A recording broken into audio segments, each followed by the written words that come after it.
the TD's Brew and Barbecue Game Day dip. I'm gonna make the dipping sauce for our wings.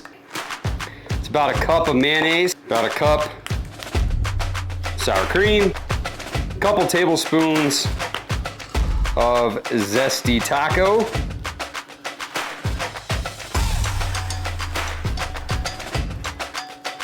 and some chives.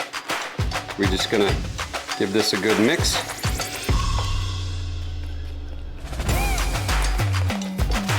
My buddy gave me this recipe.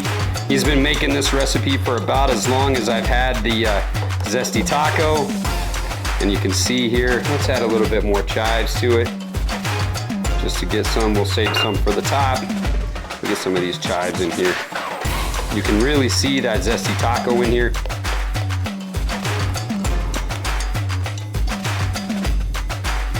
And then I'm just gonna hit it with the last few chives.